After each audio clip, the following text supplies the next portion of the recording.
afternoon. Thank you. Do you understand that you are still under oath? I do. Thank you very much, and you continue with your examination of the witness. Thank you, Your Honor. I just have a few more brief questions for the doctor. Do you use maggots in your course of work? Sometimes, yes. And what for? What do you use maggots for? So they're actually really good at cleaning up wounds. So if someone comes in with a bad venous ulceration or other kind of ulceration on their leg, we sometimes leave that wound open so that the flies come and lay their eggs and the larvae sort of come out, maggots, and clean up the wound nicely, and then we clean those larvae off and wrap the wound, and it's actually much better than it was. Okay. If you had a blood-soaked piece of clothing, it was left outside in the elements for a couple of days, covered with maggots, would you expect the blood to remain or to disappear? Or? I object. There's a lack of foundation. Dr. Lofton is not qualified to answer my question. The objection is sustained. Thank you. Are you familiar with, have you ever conducted DNA testing? Yes. Blood testing? Yes. How many times in testing clothing for the presence of blood? I don't know clothing specifically, but certainly materials obtained and removed from clothing. Okay, and are you familiar with the way in which elements, outside elements, affect blood on clothing? So different from DNA, but blood per se and whether it persists on clothing. Yes. So elements can be heat, cold, water, snow, ice, and all of those have been tested. And even though you might get some dilution, the blood does not go away. It's still something that you can test for and find, even after months. Judge, objection, Your Honor. Again, there's no foundation for this. The objection is sustained. And I'll have to strike that last answer as incorrect. The motion is closed. What experience, if any, have you had with regards to determining whether or not blood would persist on fabric if exposed to different elements for, say, several days? I do object. There's no foundation for this. The objection is sustained. Yeah, this was to establish a foundation. I asked him what experience, if any, does he have?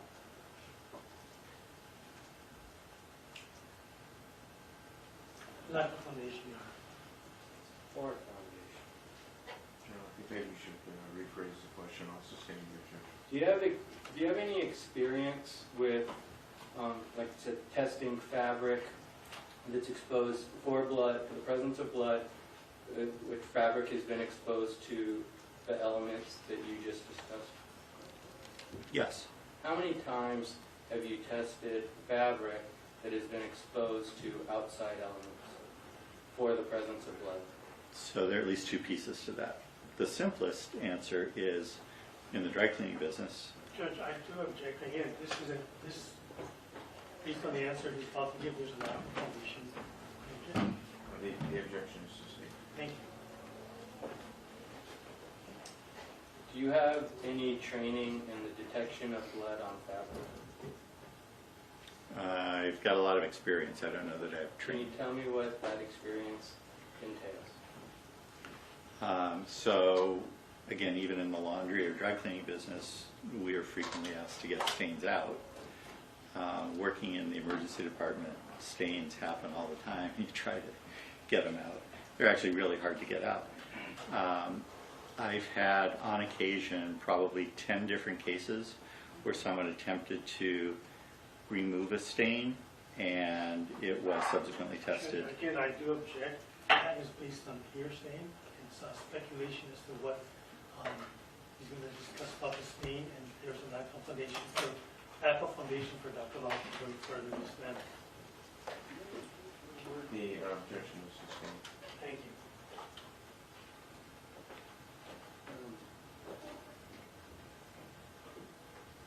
On what ground, John? You may approach.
You may proceed. Thank you. I want to talk specifically about blood as opposed to blood stains. And are you familiar with the testing of blood on fabric? Blood that is on fabric, taken off fabric, and then tested, yes. Okay. And what experience, if any, do you have with that? I have obviously been involved in hundreds of cases where there was clothing with blood on it and had to preserve that for the forensic testing that was done. Also been involved in presumptive testing on car doors, on clothing, on skin in some occasions. So I've been around that for 30 plus years. And does your training and experience include how blood changes over time on clothing, if it does? You know, I do object, because that is those facts, not an evidence. It's foundational. The objection is overruled as foundation. Changes with regard to, I think the question is whether he has training and experience on how blood changes over time on clothing. You know, I'm going to withdraw that question. All right, questions or terms? So how many times have you personally tested fabric for the presence of blood? Judge, I do object as to the vagueness of the question, the test. I'll clear it up. I'm sorry. If you allow this, I'll clear it up in the next question.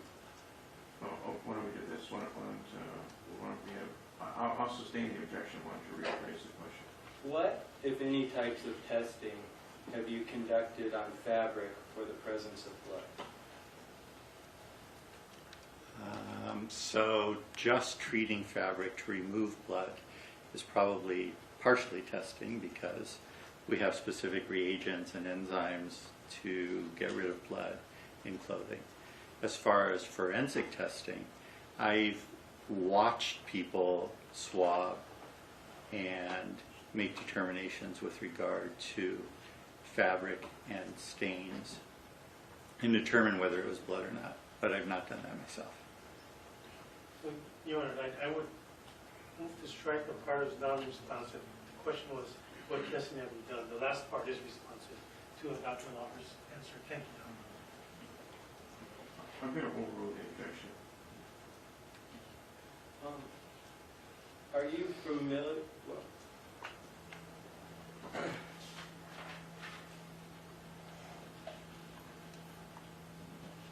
and so, and how many times have you seen fabric tested for blood? Hundreds. Hundreds. And was the fabric always, was it always blood that was deposited? Were there ever instances where you saw it tested where the fabric had been left in the elements? In the environment, In the environment? yes. Okay, and would that be kind of resulting from, well, can you describe any of that? So the length of time of exposure makes some difference with regard to the bleaching of the stain on the fabric. And of course, the longer it's exposed to sunlight, the harder it is to see because it can be blanched. So the range of things that I've seen have been sort of minutes to hours versus months, and in one recent case, 10 years. 10 years. 10 years. Now, the objects that were recovered 10 years later, where were those objects recovered? In the desert, so exposed to heat, cold, wind, rain, no snow as far as I know, but at least most of the environmental factors that if something was going to make a change would make a change.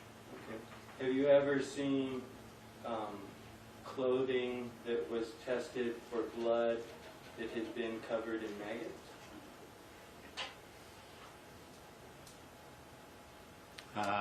Aside from this trial, I presume you mean.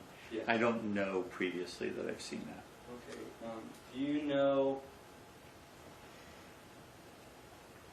or do you have any reason to know how, if at all, maggots would affect the presence of blood on clothing? Objection or lack of foundation. The objection is sustained. The clothing that you just mentioned that was left out for 10 years, did you see that tested for the presence of blood? Yes, And what was the result? positive. Judge, objection. That's irrelevant in this case. This leaves out the testing. The objection is sustained. And move to strike the Motion question to and strike is answer. stricken. Thank you. How many items have you seen that have been left out in the elements for more than 2 days tested for the presence of blood? Again, Your Honor, assuming objection because the presumptive testing is not relevant in this matter. The objection is sustained. Have you performed, what kinds of tests have you seen performed in addition, if at all, to presumptive testing for blood? Okay, objection, if this is an observation you make, he's going to be testifying on Thursday, and things that aren't relevant in this matter. One. There's no foundation for him to testify as to any results he may have observed with any other testing. This is foundational. And that's why it makes it irrelevant at this point.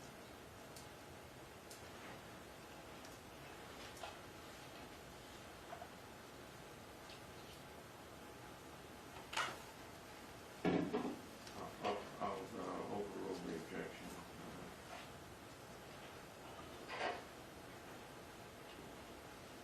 How many items, well, have you seen people perform, is it confirmatory tests for the presence of blood? Yes. And when we were just talking about the samples and the fabric that you saw tested for the presence of the blood, were you talking about presumptive testing or confirmatory testing, or both? Both. How many times have you observed people testing fabric that had been left out in the elements, tested for, was it confirmatory testing for the presence of blood? More than 50? Okay, and that would include, again, water, rain, and the other elemental factors you mentioned? Yes, I would say in those 50, it included anything that you could think of that commonly happens.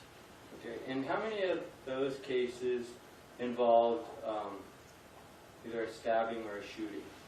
Judge, objection, relevance. At this point, we're talking about other matters or other cases. That's how it came, or- Oh, the objection is overruled. You can answer the question. Well over half of them, probably 2/3. Now, on any of those that involved stabbings or shootings, where the fabric was laid out, was left in the elements for, let's say, at least 48 hours, did any of those test negative? Judge, for the presence of blood? objection, Your Honor. This is The improper. objection is sustained. Thank you. Based on your training, do you have any other training and experience with regards to detecting the presence of blood on fabric? Objection to the form of the question. There's been no testimony that he has training in that kind.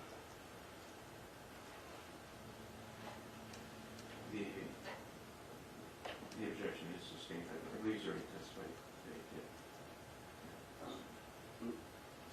did. Based on your training and experience, do you believe a piece of fabric left out in the elements that is also covered in maggots for a few days, would that if that fabric had been blood soaked previously to being left into the elements, would the fact that it was left in the elements and covered with maggots dissipate all of the blood on that item? Objection, Your Honor. That is an improper hypothetical. It's not a fair hypothetical. There's no foundation for Dr. Locke to answer this question. The objection is sustained. Thank you. Let me ask you about dismemberment for a minute. Are you familiar with what it would take to dismember a human body? Not from personal experience, but from experience in what it takes to dislocate an arm, a leg, which we do not uncommonly in surgery. I do have experience in what it takes to dismember or remove an extremity. Okay. And because while you've been in a trauma surgeon, you've had to conduct amputations. Correct. And what type of time would you expect it to take to remove all the extremities from a human without the aid of power tools, with a knife, for instance? Judge, objection. This question is misleading. This one's facts, not in evidence. It also requires doctor to speculate, and it's irrelevant if he's going to testify to his experience as a surgeon amputating a patient, doing amputation with respect to a patient. The objection is overruled. You may answer. So it's usual to take a couple of hours just to take an arm off. Leg is a little bit longer, so to do all the arms and for both arms and both legs, it's going to be on the order of at least a few hours, more than 2. And depending on how experienced you were, if you're a hunter and you're used to taking parts off, it would take hours. Objection, Your Honor. I move to strike at this point. There's no foundation for that last response. And again, it's unfair that he's referring to what it takes as a surgeon doing an amputation with respect to somebody that may be in the field doing that is not a surgeon. I was going to ask a follow-up question as to... I'm going to sustain the objection as it relates to Hunter. Okay. And as the other, and I'll strike that portion of it, although he may lay a foundation. He also hunts, but as it relates to the rest of it, I'll go away to most of When you talk about the time it would take to remove a limb, what would the time estimate be if it was done with a knife and the person was, you weren't trying to be careful? I assume when you're... Yeah, if the person still has blood pressure and they're going to bleed, then we have to be a little bit more careful. Sure. So it probably takes a little bit longer. So I frequently have to do this in teaching people how to do amputations. And we do it on cadavers, we do it on animals. And it takes, even teaching aside, it still takes over an hour per limb. Now, I've done field amputations. I mean, during the Loma Prieta earthquake, we found people who were under the bridge, and the only way to get them out and keep them alive was to do a field amputation, and it's not with power tools, it's with a scalpel. And yeah, we're trying to be careful, but it still takes at least 45 minutes for a leg. So to do all of the extremities, hacking away, for lack of a better term, and not worried about being careful, I don't think anybody can do it, even if they're trained and experienced in less than 2 hours. Okay. And that's Judge, I object to the last answers being speculation based on The objection anyone. is sustained. Move Comes to to the strike last that phrase portion. as to what he think, what the witness says he thinks. And the motion to strike is granted. now is that what level? How much? If somebody were to, like I said, when you do these amputations, how much blood is there?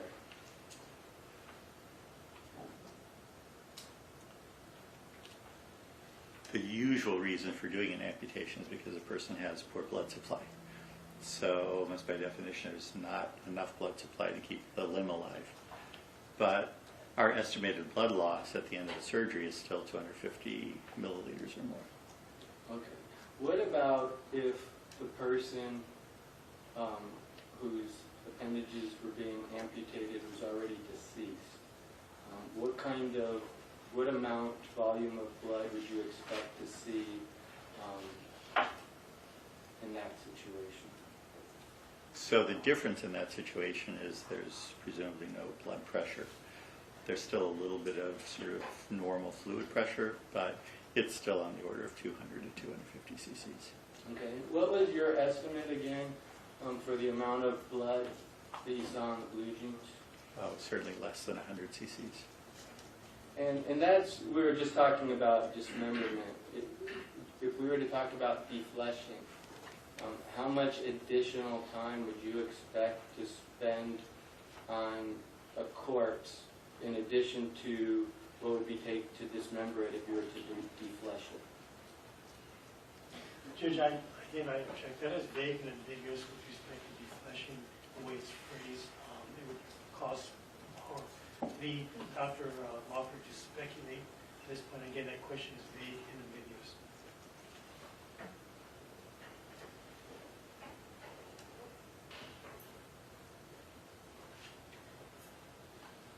The objection is overruled. You may answer the question. It's a challenging question to answer because you have so many different places in the body. So if you want to say taking all of the skin off a body, that's sort of one thing. If you say all the skin and muscle, that's sort of another thing. If you say just the skin and muscle off the arm, or just off the leg, or just off the abdomen, each of those is kind of a separate thing, but it's not a quick procedure. So if we say just the face, in order to make it simple, a plastic surgeon who does a sort of facelift where they cut around the entire face and then lift it up. Judge, I'm sorry, Doctor. I do object because this is not relevant to the question, and in this case, what a plastic surgeon does.